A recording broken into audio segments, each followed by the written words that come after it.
Baik, sudah kelihatan ya.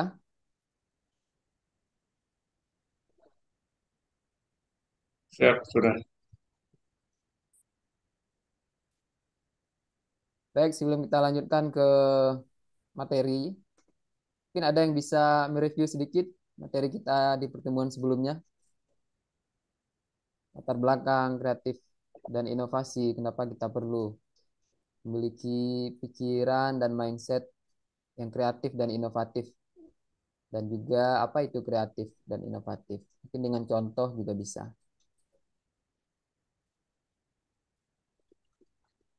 Ada yang bisa mengungkapkan pendapat, review Oke, materi kita barangkali sebelumnya. teman-teman belum ini, coba saya Pak izin. Ya, silakan Pak Teo. Metode-metode kreatif inovasi dalam dunia bisnis. Tentunya saya coba untuk sharing. Assalamualaikum warahmatullahi wabarakatuh. Waalaikumsalam warahmatullahi wabarakatuh. Pertama-tama kita harus memahami arti daripada kreatif dan inovasi. Kreatif berarti adanya ide-ide baru yang muncul ketika melihat sebuah kesempatan dalam dunia bisnis. Sedangkan inovasi berarti bagaimana seseorang berbisnis mencari solusi untuk mengembangkan ide kreatif yang dimiliki. Barangkali dari saya itu tanggapan teman lain barangkali. Terima kasih, Pak. Ya, terima kasih Pak Teo. Bagus sekali. Yang lain, review materi kita minggu lalu.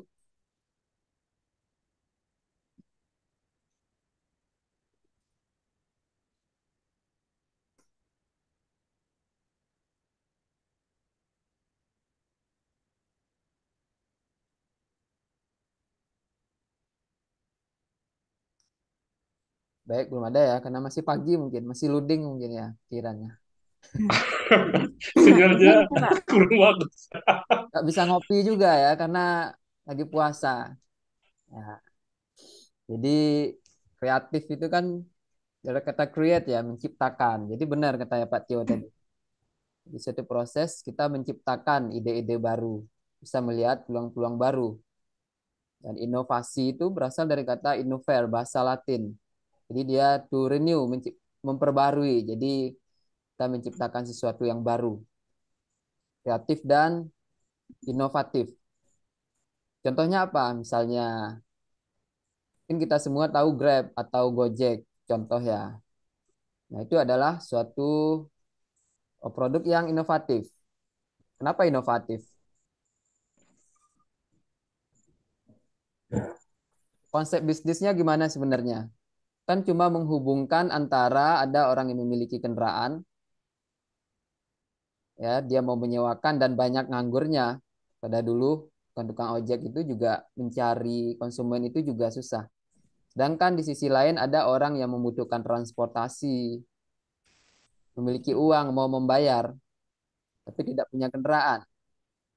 Nah, itu ada suatu celah di sana untuk menghubungkan antara supply dan demand. Nah, diciptakanlah penghubung itu melalui sebuah aplikasi. Putus-putus Pak suaranya Pak. Oh ya, koneksi ya. Bentar.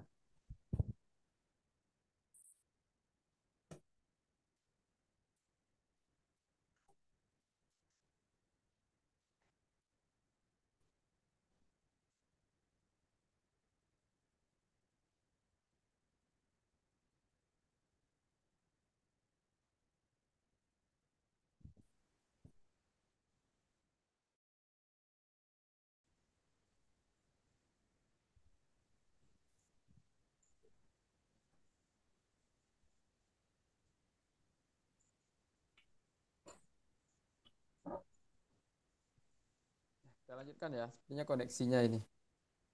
Wi-Fi-nya ada penurunan sinyal.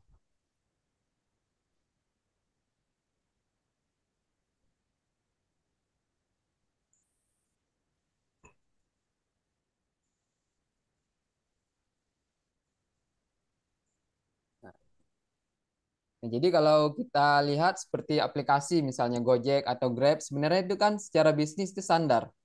menghubungkan orang yang membutuhkan supply dan demand. Akan tetapi menggabungkannya dalam sebuah aplikasi, maka itulah yang disebut dengan inovasi. Ya. Jadi suatu produk inovasi itu melalui suatu proses kreatif. Kreatif yaitu bisa berpikir out of the box. Nah, misalnya kalau berpikirnya tidak kreatif, maka menghubungkan kendaraan sama orang pencari kendaraan itu, mungkin dia akan bangun terminal. Bangun terminal itu adalah cara menghubungkan orang yang mencari kendaraan dengan orang yang menyewakan kendaraan. Kan tapi ini karena berpikirnya inovatif, maka dia ciptakanlah melalui sebuah aplikasi. Ya, itu contoh. Dan ada juga satu lagi yang penting yaitu entrepreneurship. Jadi kreatif, inovatif, dan entrepreneurship. Entrepreneurship adalah suatu proses penciptaan bisa diuangkan seperti itu ya. Jadi bisa suatu produk inovatif tadi bisa menghasilkan uang, maka itulah entrepreneurship. Segala sesuatu yang bisa dijadikan uang, dimonetize. Jadi kreatif, inovatif, dan entrepreneurship. Itu perlu ya. Satu paket. Nah, kita lanjutkan ke materi baru hari ini, yaitu metode-metode inovatif dan kreatif. Yang pertama, proses inovatif dan kreatif itu bisa terjadi karena suatu proses evolusi. Evolusi yaitu metode perbaikan dengan cara peningkatan secara gradual. Jadi secara bertahap. Ada proses ya, satu proses panjang dalam pengembangan sebuah produk atau ide. Jadi di evolusi ini ide baru dibangkitkan dari ide sebelumnya. Dan solusi baru juga didasarkan pada solusi sebelumnya. Dan membuat sesuatu lebih baik walaupun cuma sedikit. Just a little bit better dari yang sebelumnya. Jadi kebanyakan benda, sistem, metode yang ada saat ini dibangun dengan metode evolusi dalam waktu yang panjang. Hasil evolusi bisa saja sangat berbeda dari asal-usulnya. Jelas ya suara saya? Putus-putus. Jelas? Jelas, Pak. Jelas, Pak. Jelas, Pak. Ya. Jelas, Pak. Jelas, Pak. Baik, kita lanjutkan. Jadi contohnya adalah misalnya mobil, atau pesawat terbang, kereta api, komputer, handphone yang kita pakai, dan lain sebagainya. Itu semua adalah suatu produk hasil evolusi. Suatu proses yang panjang ya, bertahap. Sini kita lihat contoh-contoh inovasi di dunia industri. Sini kita melihat contoh bicycle ya, sepeda. Ini awalnya sepeda ini yang di pojok kiri atas ditemukan oleh Baron von Reis tahun 1817. Itu pada waktu itu namanya the walking machine. Jadi pada waktu itu orang sepeda itu sama kayak jalan ya, jalan tapi dia jalan digabung sama ini. Masih ada sudah ada roda waktu itu, tapi belum ada buat pengayuhnya. Selanjutnya ada namanya the velocipede. Velocipede ya, ini bahasa Prancis or bone shaker. Itu tahun 1865. Nah, seperti di gambar kita lihat ini sudah ada. Sudah bisa dikayuh dia, ban depannya lebih besar. The high wheel bicycle. Nah, selanjutnya 1890 sudah ada rantainya, sudah bisa dikayuh. Tapi bannya masih ban mati waktu itu ya.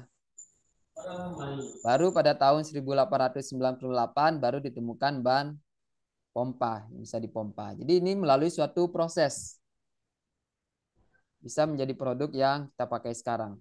Ini terus berkembang. Kalau sekarang apalagi jenis sepedanya? Ada sekarang namanya sepeda lipat kan, sepeda lipat.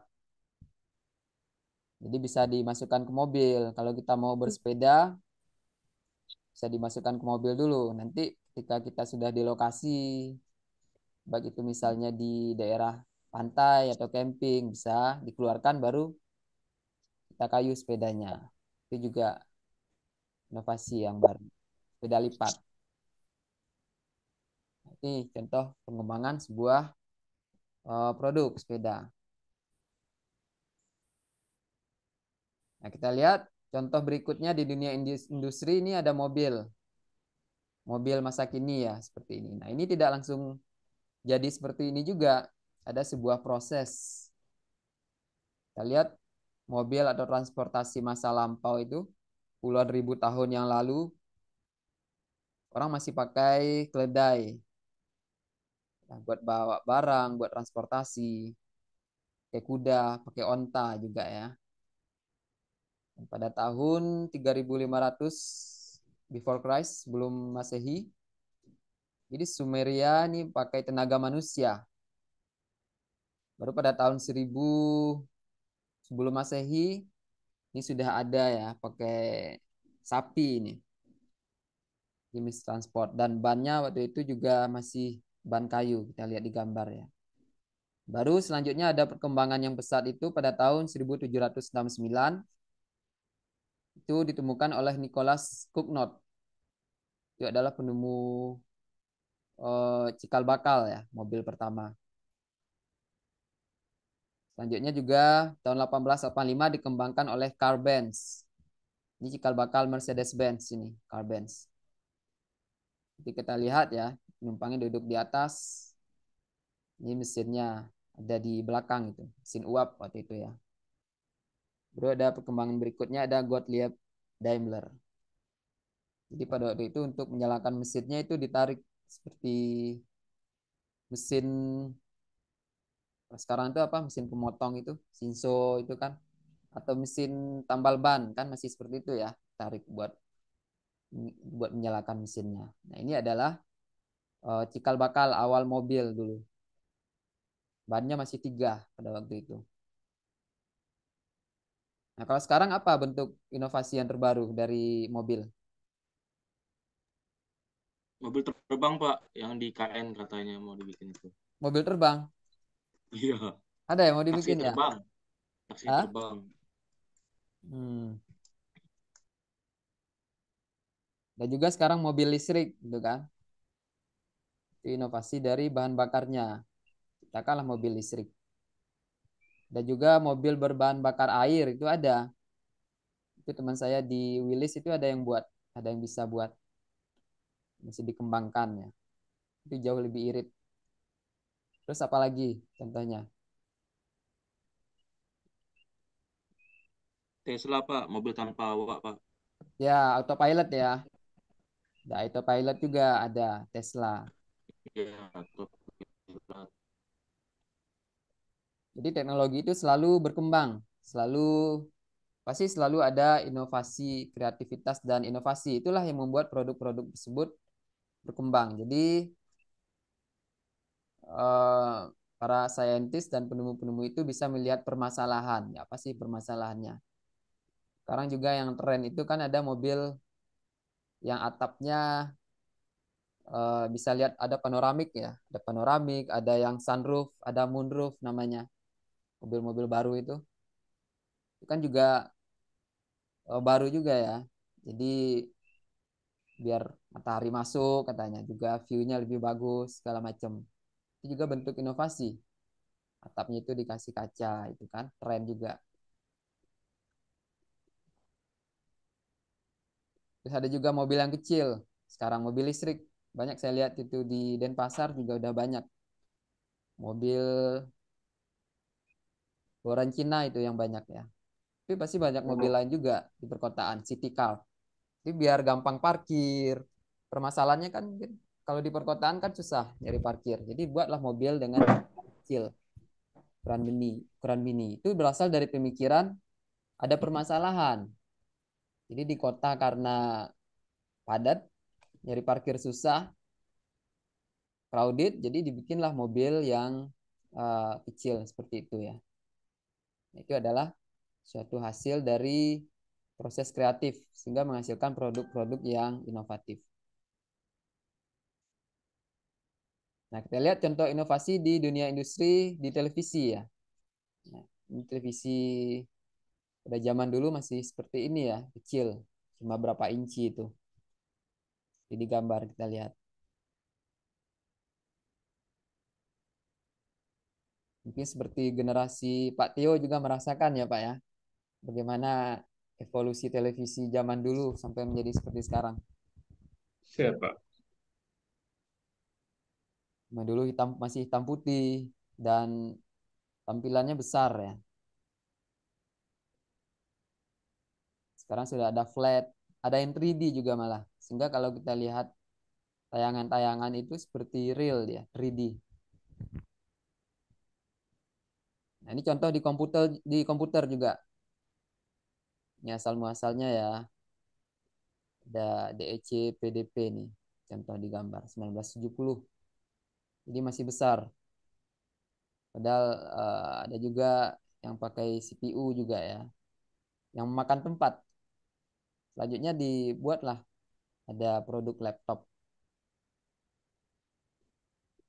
Jadi metode evolusi ini mengingatkan pada prinsip berpikir kritis, yaitu setiap masalah yang telah diselesaikan akan selalu bisa diselesaikan dengan cara yang lebih baik. Jadi kalau Bill Gates bilang itu, produk-produk yang kita pakai sekarang itu sebenarnya adalah hasil pemikiran dari orang-orang yang belum tentu lebih pintar dari kita sebenarnya. Jadi selalu ada celah untuk bisa mengembangkan produk itu menjadi lebih baik. A creative thinker philosophy mengatakan there is no such thing as an insignificant improvement. Jadi nggak ada suatu pengembangan itu yang tidak signifikan, walaupun dalam bentuk kecil ya. Walaupun dalam pengembangan itu kecil, tapi itu tetap signifikan dalam pengembangan sebuah produk, ide maupun sistem.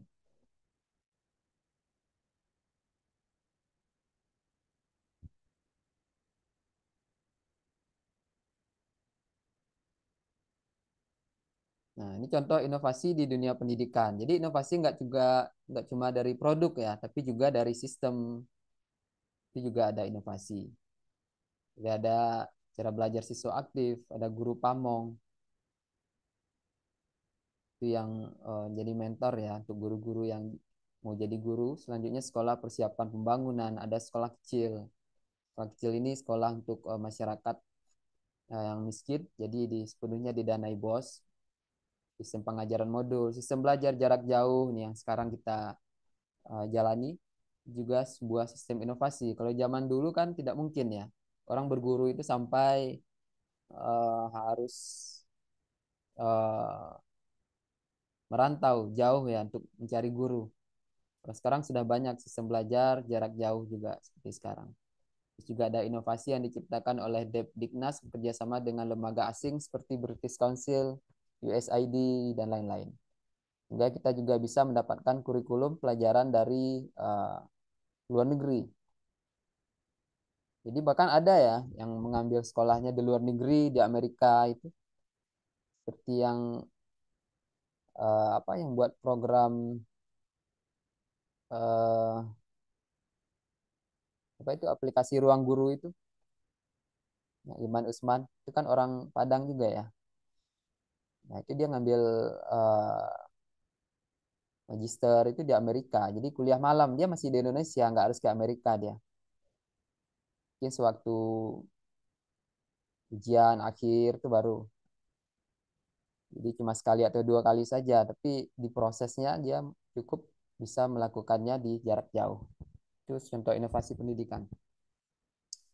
Jadi contoh-contoh di atas juga inovasi contoh ini muncul dengan model top-down innovation yang merupakan kebalikan dari model inovasi yang diciptakan berdasarkan ide, pikiran kreasi, dan inisiatif dari sekolah, guru, atau masyarakat.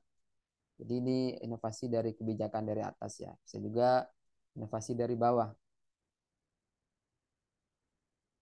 atau bottom up innovation. Nah, itu yang pertama ya, metode evolusi. Ya, suatu proses panjang dalam penyempurnaan sebuah produk. Ada yang kedua ada namanya sintesis. Sintesisnya adalah dua atau lebih ide yang ada digabungkan ke dalam satu ide baru yang lain. Contohnya menggabungkan ide sebuah radio dengan ide teleteks. Memberikan ide baru yaitu sebuah radio teks. Selanjutnya menggabungkan ide telepon dan ide komputer, memberikan ide baru yaitu menjadi smartphone dan PDA. Contohnya. Bisa juga menggabungkan ide perdagangan dan internet, memberikan ide baru, yaitu e-business, e-commerce, e-banking, dan e-payment. Apalagi contohnya penggabungan.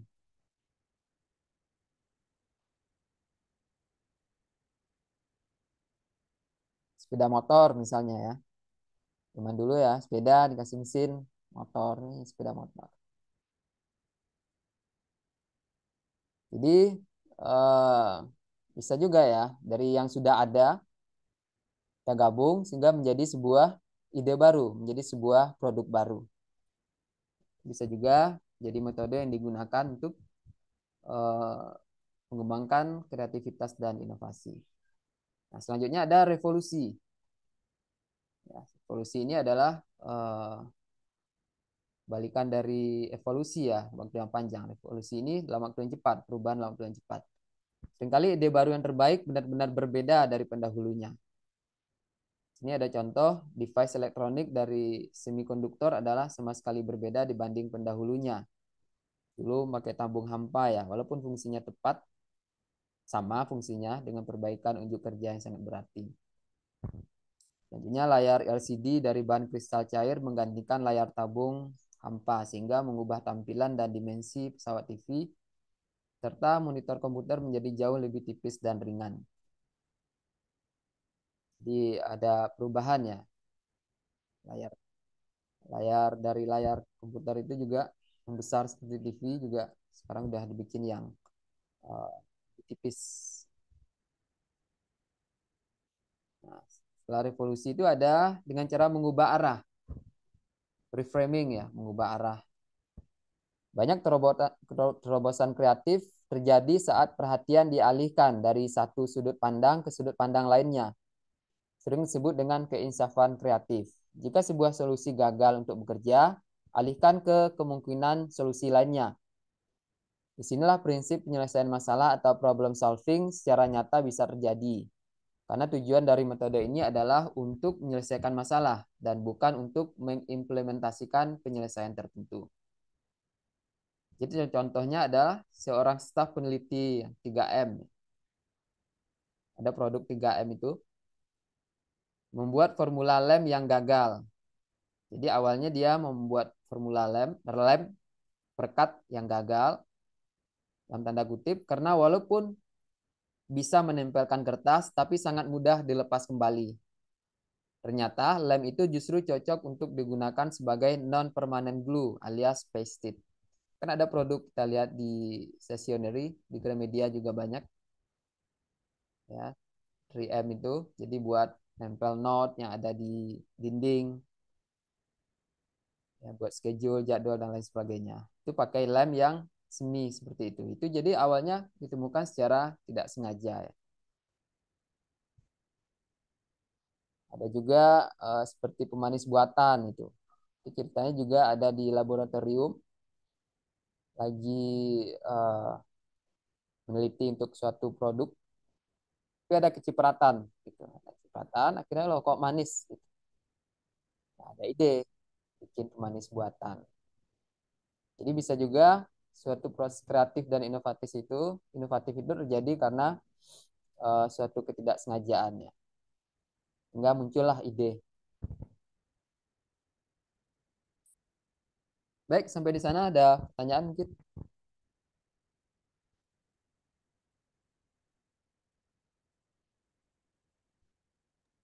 Belum ada, Pak. Dari saya belum ada. Ya, belum ada. Yang lain? Jelas ya? Ya. Baik, kita lanjutkan. Selanjutnya ada sikap negatif yang menghalangi kreativitas. Yang pertama, ada masalah. Reaksi yang timbulnya sebuah masalah seringkali merupakan masalah yang lebih besar dari masalah itu sendiri. Jadi kadang respon kita malah ya, reaksinya malah lebih besar dari masalah itu sendiri. Jadi definisi masalah yang pertama yaitu adanya perbedaan antara apa yang dimiliki dengan apa yang diinginkan. Itu jadi masalah. Selanjutnya, pemahaman bahwa ada sesuatu yang lebih baik dibanding keadaan yang ada saat ini. Wah, seharusnya seperti ini. Itu juga timbul masalah. Selanjutnya, sebuah kesempatan untuk berbuat yang lebih baik dari yang telah dikerjakan orang. Ya, kita melihat satu pekerjaan itu masih ada yang kurang. Seharusnya saya kerjakan bisa lebih baik.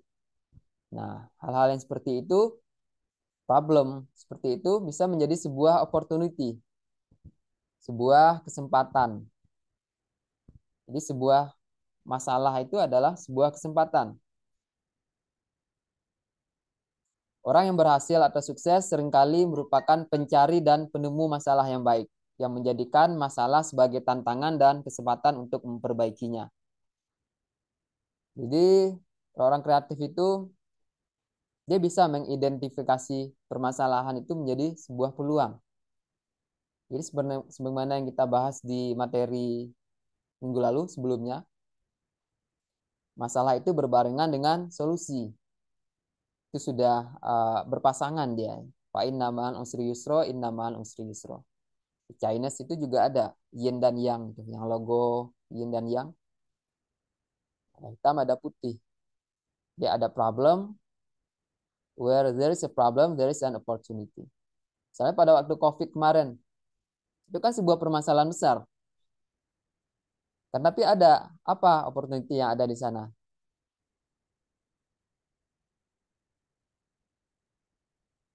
Apa produk apa yang laku kemarin sewaktu COVID? Masker, Pak. Masker sama hand sanitizer. Nah, masker dan sanitizer. Sanitizer. Itu produk itu sebelum ada COVID kan nggak ada apa? Tidak Nggak begitu membludak. laku lah ya. Nah, malah setelah Masker COVID, sama internet, Pak. nah internet juga Internet emang lagi. Online, Pak.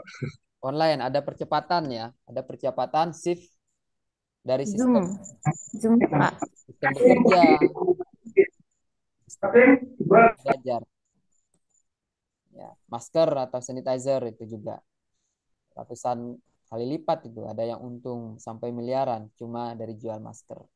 Jadi dia bisa ngelihat opportunity dalam sebuah permasalahan.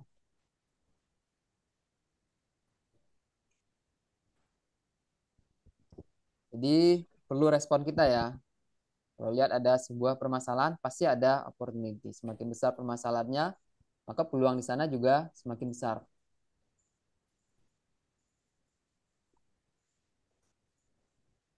Nah, selanjutnya yang menghalangi untuk menjadi kreatif itu adalah skeptis. Skeptis. Sikap ini sama saja dengan menyerah sebelum berperang. Karena menempatkan masalah pada tempat yang muskil. Seakan-akan masalah adalah semua momok dengan kekuatan yang tak tertandingi. Padahal banyak contoh bahwa segala masalah yang terjadi itu ternyata berhasil diatasi dengan baik.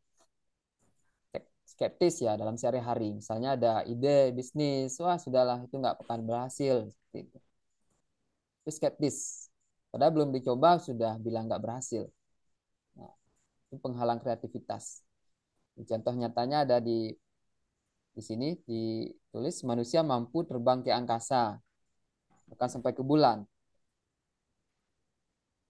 Ya, pada dulu kan ini suatu hal yang mustahil, yang nggak mungkin. Kan tapi tak lama lagi bahkan manusia merencanakan akan bepergian ke Mars. Ya. Elon Musk itu udah merencanakan nanti ada tamasya travel ke bulan nanti. Selanjutnya chip CPU bisa dibuat hanya seukuran 1 inci persegi, padahal isinya 40 juta transistor. Chip seperti juga misalnya memory card itu kan. Itu kan data yang masuk itu sangat besar, tapi bisa dibuat dalam sebuah chip yang kecil. Jadi kita tidak boleh skeptis. Ya, selalu ada kemungkinan untuk mengembangkan ide-ide baru. Selanjutnya yang menghalangi kreativitas yaitu, wah saya bukan ahlinya. Itu juga ya, ini limited cara berpikir yang sempit lah ya. Banyak orang berpikir bahwa masalah itu bisa diselesaikan oleh para ahli. Tapi jelas bukan saya karena saya tidak cukup mampu. Saya bukan insinyur dan tidak berpendidikan untuk itu. Jadi sikap ini juga salah ya. Karena kita lihat contohnya pada kenyataannya siapa yang menemukan pesawat terbang? Apakah ahli penerbangan? Eh, bukan. Wright bersaudara itu ternyata adalah mekanik sepeda mereka itu. Mereka mekanik sepeda ya, Wright bersaudara yang menemukan cikal bakal pesawat terbang. Selanjutnya siapa yang menemukan ballpoint atau pena? Itu namanya Ladislau Biro, adalah seorang pengecek hasil cetakan. Jadi bukan insinyur juga dia. Selanjutnya rancangan-rancangan kapal selam malah banyak dibuat oleh seorang pendeta Inggris namanya G.W. Garrett dan seorang kepala sekolah bangsa Irlandia John P. Holland membuat rancangan kapal selam. Selanjutnya pemadam api ditemukan oleh Kapten Tentara George Manby dan lain-lain masih banyak lagi. Jadi awalnya mereka melihat permasalahan ya dan mereka mencari solusi dari permasalahan tersebut.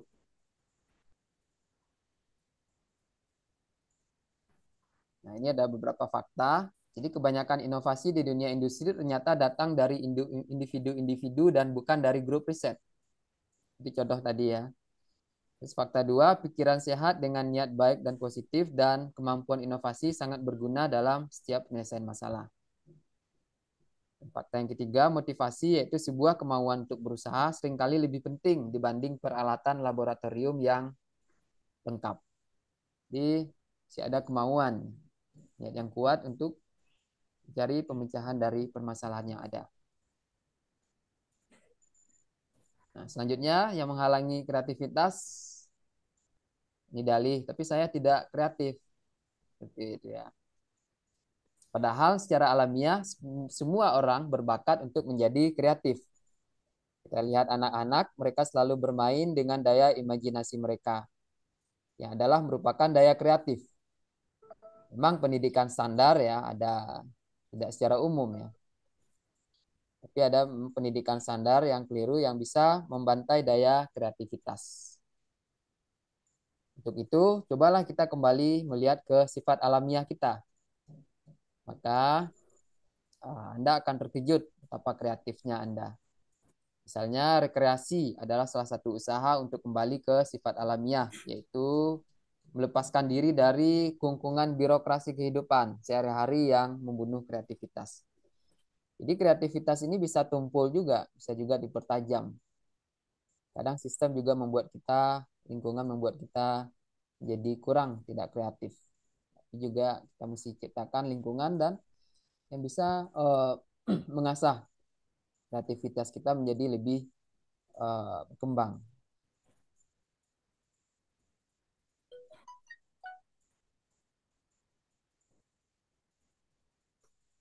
Selanjutnya, ini juga sama.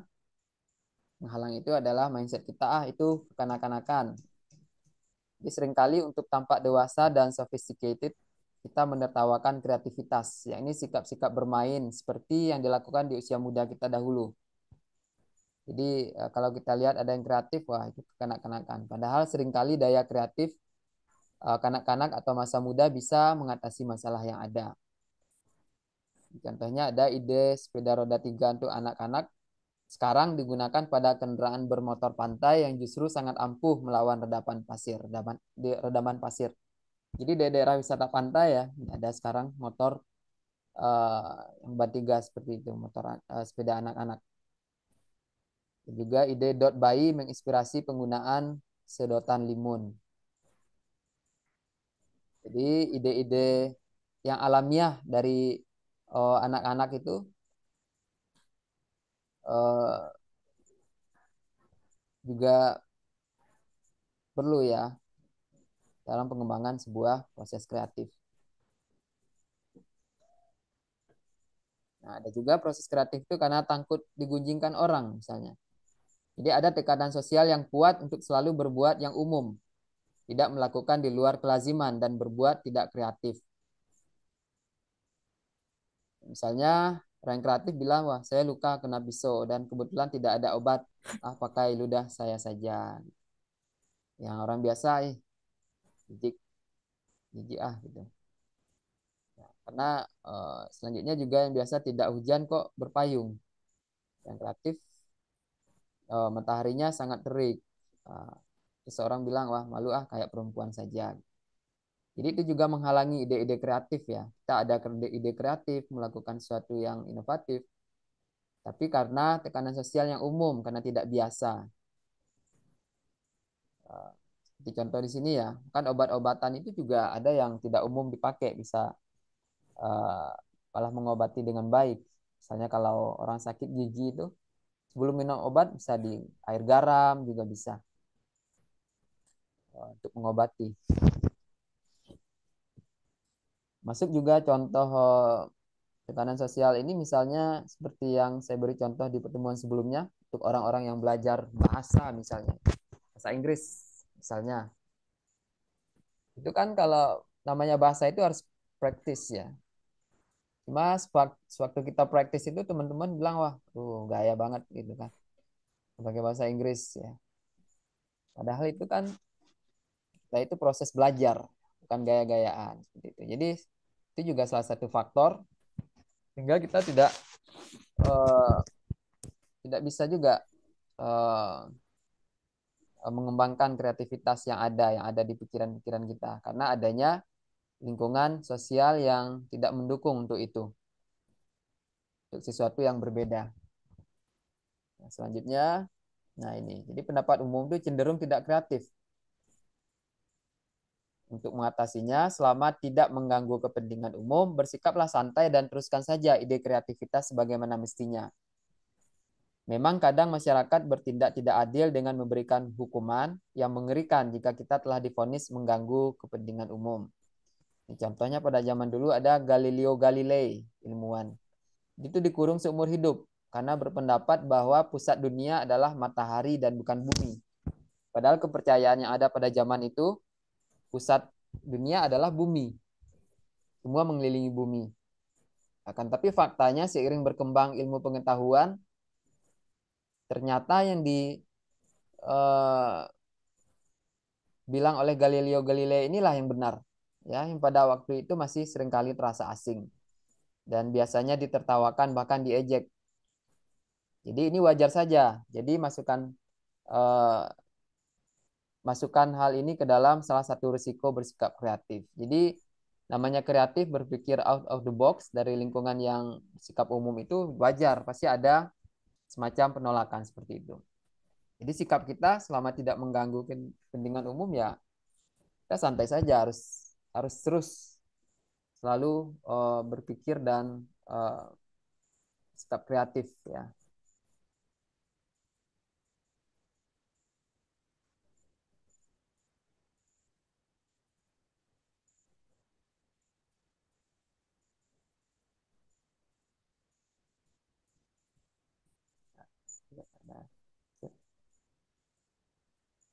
Nah, ini ada beberapa contoh temuan kreatif.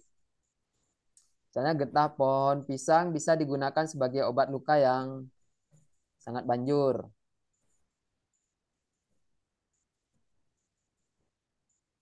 Ini ternyata ada di chat ya, saya baru lihat. Ada contoh nih, skateboard.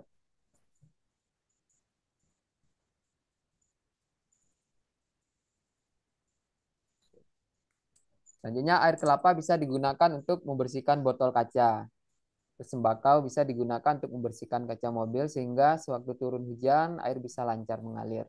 Terus tanaman lavender bisa digunakan untuk mengusir nyamuk. Terus magnet yang kuat bisa digunakan untuk menghemat BBM. Bisa juga sisa sabun mandi yang tinggal sepotong kecil jangan dibuang, tapi tekankan saja pada sabun baru maka Anda bisa lebih menghemat. Terus sampah nabati dari dapur jangan dibuang, tapi ditanam dalam tanah untuk dibuat pupuk dan lain-lain. Ada banyak contoh kreatif ya. Tapi ada juga misalnya temuan-temuan kreatif inovasi dalam kehidupan sehari-hari itu banyak sekali. Itu contoh. Tapi ada juga yang bernilai bisnis, ada juga yang tidak. Makanya tadi di awal saya bilang kreativitas dan inovasi juga mestinya bisa dibarengi dengan entrepreneurship atau jiwa bisnis. Jadi proses temuan-temuan kreatif dan inovasi itu bisa menjadi sesuatu yang menghasilkan. Banyak juga temuan-temuan yang tidak bisa menjadi bisnis, tapi tetap itu kreatif dan inovatif. Nah, selanjutnya yang menghalangi kreativitas kita adalah saya mungkin gagal. Ya, pikiran gagal. Contohnya Thomas Alva Edison dalam penelitiannya untuk mencari jenis bahan filamen lampu pijar yang baik telah mencoba segala jenis bahan yang terpikir olehnya, termasuk jenggot temannya. Setelah lebih dari 1.000 bahan dicoba, seorang bertanya, apakah dia frustasi karena tidak juga sukses? Jawaban dari Thomas Alva Edison ini mengatakan, no, enggak. Saya memperoleh banyak pengetahuan. Sekarang saya jadi tahu 1.000 bahan yang tidak dapat digunakan. Jadi ketakutan akan gagal adalah penghambat utama dalam kreativitas dan problem solving. Obatnya hanya satu, ubah sikap dan pendapat tentang kegagalan.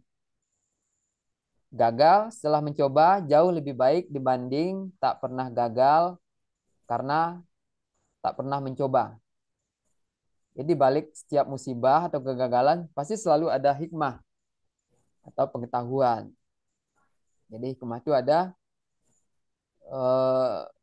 di belakang. Jadi kalau kita belajar itu biasanya belajar dulu baru diuji kalau dalam hidup ya. Kalau di ini kalau pengalaman ada ujian dulu baru dapat pelajarannya.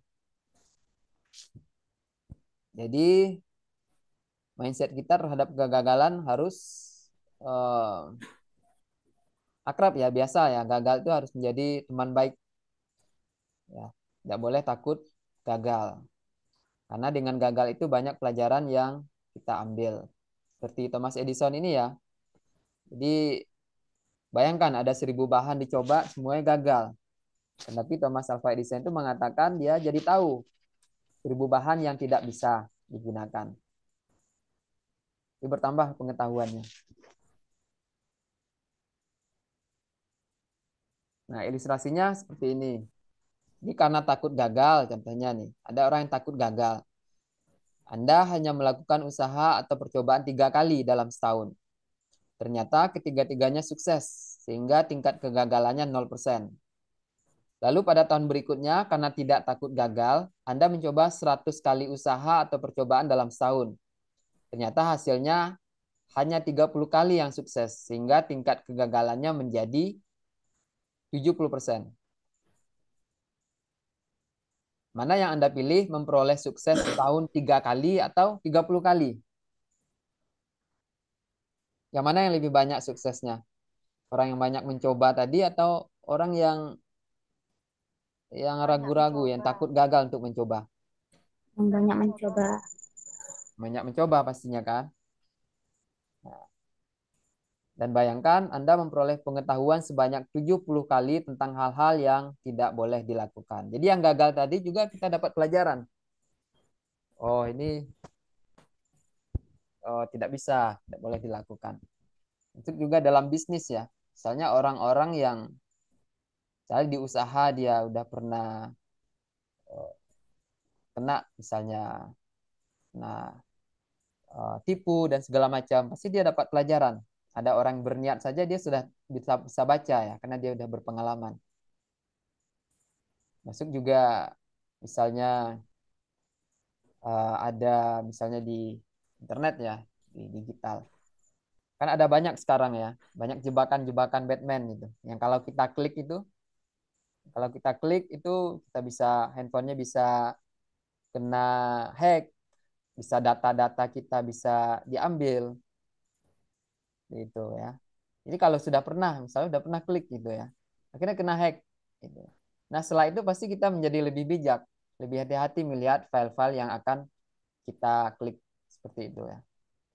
Jadi kegagalan atau tidak berhasilan itu juga memberikan suatu pengalaman, pelajaran, dan hikmah yang menjadi sebuah pengetahuan. Jadi, pada intinya jangan takut mencoba dan jangan takut gagal.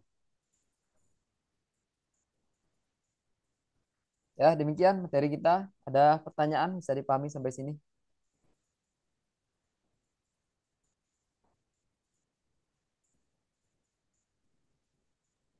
Belum ada dari saya, Pak. Oke, yang lain? Mungkin ada pertanyaan seputar materi hari ini? Belum, Pak. Ini Pak. Saya, Pak, izin bertanya.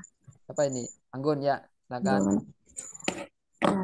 Sebelumnya makasih untuk waktunya. Ya, Kalau nggak salah tadi ada pemaparan yang bilang ada fakta yang menyatakan inovasi ya Pak, itu hadir dari individu, bukan dari kelompok atau organisasi atau riset gitu ya Pak ya. hmm, Ya, kenapa bisa dikatakan seperti itu? Bukankah eh, ide atau inovasi itu muncul dari diskusi, dari perkumpulan atau suatu pengamatan gitu Pak? Dan eh, apa namanya? eh, Bagaimana apa metode-metode inovasi atau kreatif itu dikatakan berhasil gitu Pak atau baik? Apakah ada kerangka atau cara untuk melakukannya gitu Pak? ya, Mungkin segitu aja pertanyaan dari saya Pak. oke, Mas. Jadi di sini bukan dikatakan kalau kreatif itu harus individu ya. Nah, di sini kan topiknya sifat-sifat yang menghalangi pola pikir ya, kreativitas. Jadi suatu kreativitas dan inovasi itu tidak harus bisa ditemukan oleh ahlinya atau orang-orang yang khusus di bidang itu ya. Bisa juga dari individu, ketidaksengajaan. Jadi bahkan dari grup-grup juga bisa. Justru lebih terbuka ya kemungkinannya karena kita bisa diskusi, bisa sharing-sharing. Itu juga bisa memunculkan ide-ide baru. Jadi bukan ini ya, keliru ya maksudnya ya. Jadi bukan bukan berarti tidak ada dibilang di sini kalau ide itu munculnya dari individu, bukan. Tapi maksudnya ide itu bisa bisa muncul dari individu, tidak hanya dari orang-orang yang dari grup-grup riset misalnya. Tentu dari grup riset juga bisa memunculkan kreativitas dan inovasi. Kan tapi bukan terbatas di sana saja gitu. Jadi lebih luas ya cakupannya.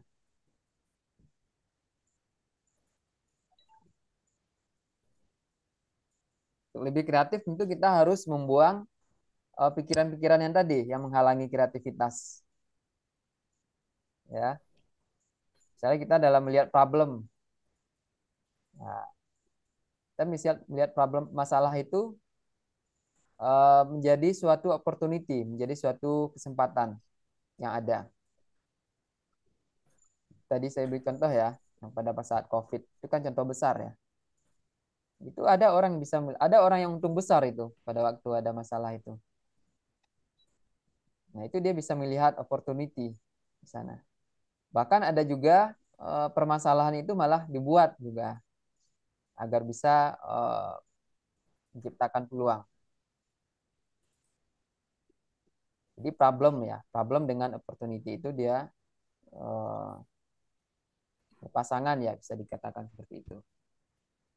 Begitu juga kegagalan dengan keberhasilan. Jadi tidak ada keberhasilan yang tanpa kegagalan. Jadi yang penting bagaimana mindset kita dalam menyikapi kegagalan tersebut.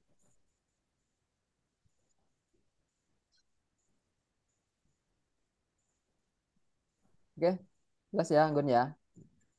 Makasih Pak. Ya, semoga bisa dipahami. Mungkin yang lain ada tanggapan, pertanyaan, Izin, masukan, Pak. ide, contoh dari materi kita hari ini. Ya, silakan Pak Tio. Eh, Pemaparan materi hari ini cukup menarik. Eh, Kreatif dan inovasi. Ya, Saya pribadi bahwa menggarisbawahi jelas bahwa kreatif dan inovasi ini kita dihadapkan dengan tantangan ataupun persoalan. Namun ada masalah, pasti ada solusi. Ada solusi atau ada jalan keluar. Disitulah terjadi jawaban, ada jawaban daripada kreatif dan inovasi proses. tersebut. Betul. Ada perubahan. Terima kasih, Pak.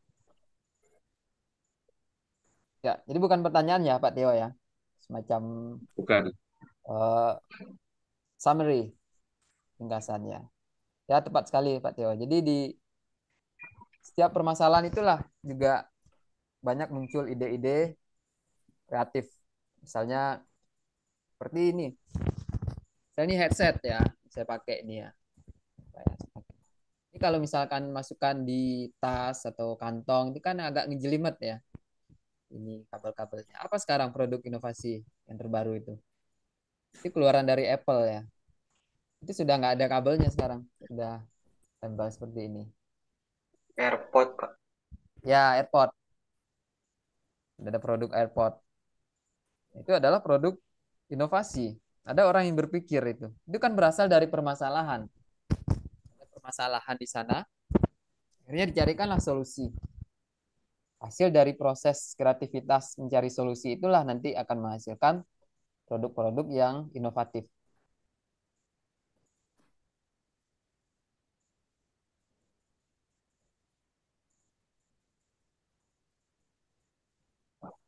Paham ya materinya ya? Saya Ada lagi paham. pertanyaan, tanggapan atau contoh, ide, pertanyaan, boleh.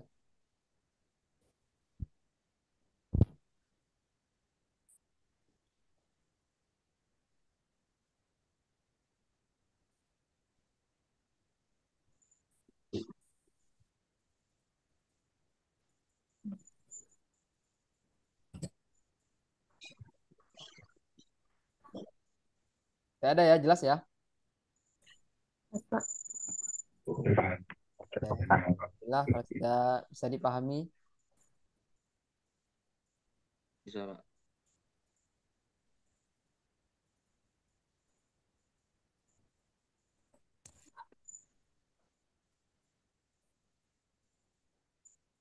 Baik, kalau sudah ada tidak ada pertanyaan, ini ada yang baru masuk tadi nggak absen ya. Adinda Azizah. Telat ya, Adinda Azizah ya? Iya, Pak. Minggu lalu nggak masuk kan? Iya, Pak. Sakit kemarin. Oh iya. Adinda dari mana? Tinggalnya di daerah mana? Mungkin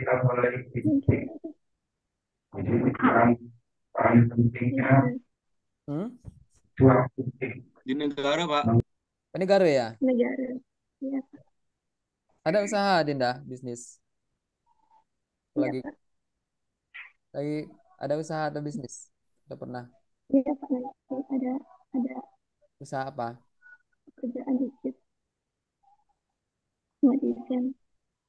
Ya, Iya, Pak. Lagi desain. desain. Iya. Desain apa? Kayak poster gitu. Hmm? Iya, poster. Oh, poster, bikin-bikin desain ya. Desainer berarti ya. Panggilannya Adinda atau Aziza? Adinda, Pak. Adinda, Pak. Adinda panggilannya ya. Iya, Pak. Iya, Pak. Iya, Pak.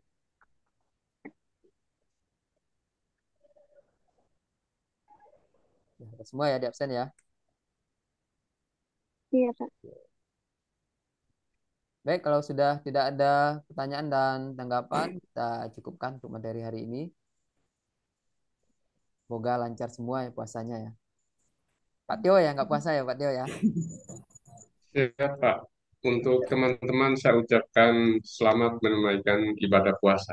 Ya, selamat berpuasa Nah, semuanya yang berpuasa terima ya. kasih, Bapak. Semoga Jangan lancar. lupa berburu takjil, Pak. Ya, jangan lupa. Oh, siap. Harus. Kalau di sini banyak takjilnya. Kalau di Padang kan kulinernya banyak. Oh, enak Padang tuh. Wah, Daerah sih, Pak. kulinernya banyak di sini.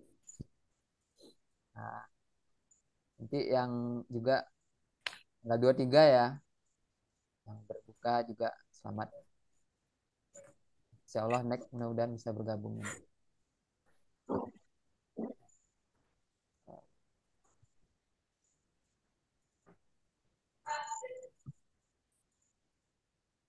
Oke, demikian. Semoga sehat-sehat semuanya dan selamat beraktivitas. Semoga bermanfaat, ilmunya bermanfaat. Kami dengan baik dan sampai ketemu lagi di pertemuan berikut. Minggu depan ya, kita masih kuliah. Minggu depan kuliah, habis itu libur lagi, libur hari raya. 2 minggu, baru Ya, Pak. kuliah lagi. Ya, demikian. Wabillahi taufiq wal hidayah. Assalamualaikum warahmatullahi wabarakatuh. Waalaikumsalam. Waalaikumsalam warahmatullahi Waalaikumsalam wabarakatuh. warahmatullahi Waalaikumsalam Terima kasih, wabarakatuh. warahmatullahi Bapak. Terima kasih, wabarakatuh. Pak. Terima kasih, Pak.